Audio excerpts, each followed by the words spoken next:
Assalamualaikum warahmatullahi wabarakatuh. Perkenalkan, saya Siti Bardil Hasanah. Di sini saya akan mempresentasikan tentang kemunduran dinasti Syafawiyah. Setelah Abbas I meninggal dunia, tidak ada seorang pun yang mempunyai visi atau kecakapan seperti beliau. Apalagi seusai perjanjian dengan kerajaan Turki Utsmani pada tahun 1639, saat itu pasukan militer Syafawiyah terbengkalai dan terpecah menjadi sejumlah resimen kecil. Selain itu, administrasi pusat juga mengalami perpecahan. Melemahnya pemerintah pusat menyebabkan terjadinya berbagai pemberontakan otoritas Syafawiyah. Pada abad ke-18, Iran dilanda kondisi anarkis. Adapun di antara pihak yang memperebutkan kekuasaan politik yang paling besar ialah rezim Afgan, Afshar, Zand, dan Qatar. Lantas, pada tahun 1724, Ghazai Afgan mengambil alih kekuasaan atas Isfahan. Kemudian, Iran diserang oleh kerajaan Turki dan Rusia yang berbatasan dengannya. Adapun penyebab kemunduran dan kehancuran dinasti Syafawiyah yaitu, yang pertama, adanya konflik yang berkepanjangan dengan kerajaan Turki Utsmani. Berdirinya kerajaan Syafawi bermazhab Syiah menjadi ancaman bagi kerajaan Turki Utsmani. Yang kedua, terjadinya degradasi moral yang melanda sebagian pemimpin kerajaan Syafawi. Ini turut mempercepat proses kehancuran kerajaan itu. Yang ketiga, pasukan gulam atau budak-budak yang dibentuk oleh Abbas I tidak mempunyai semangat perjuangan yang tinggi. Yang keempat, seringkali terjadi konflik internal dalam bentuk perebutan kekuasaan di kalangan istana. Yang kelima, lemahnya para sultan. Ini sebagai akibat dari tidak adanya sistem pengkaderan yang terencana bagi calon penerus kekuasaan. Lantaran dikhawatirkan menjadi bumerang bagi raja yang mengkadernya, sekaligus mengambil alih kepemimpinan sebelum waktunya. Adapun penyebab lainnya dari kalangan mereka adalah disibukkan oleh urusan kemewahan dan mabuk-mabukan. Yang keenam, lemahnya ekonomi.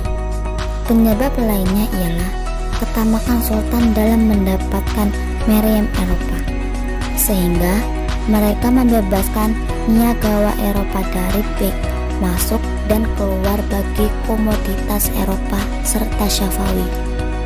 Akibatnya, pemasukan negara berkurang.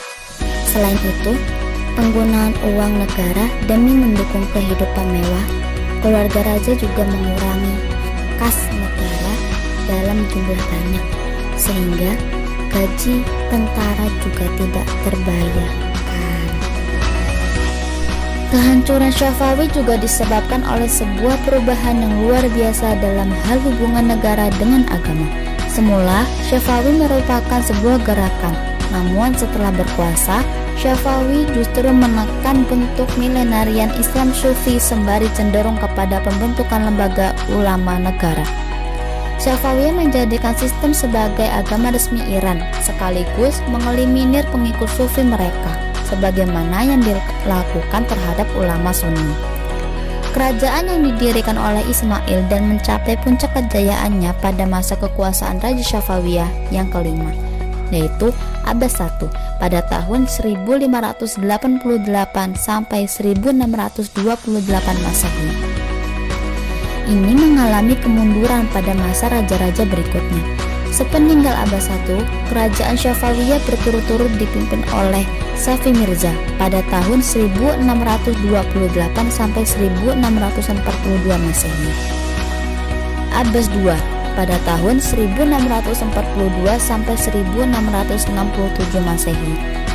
Sulaiman pada tahun 1667 sampai 1694 Masehi.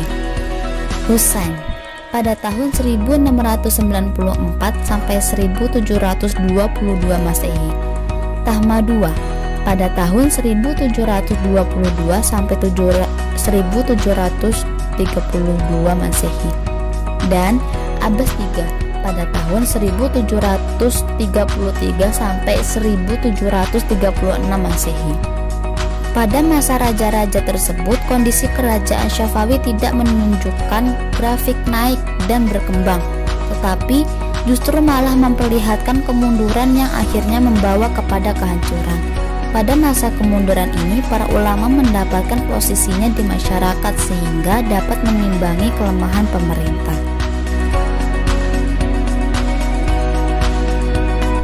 Yang pertama, masa pemerintah Safi Mirza.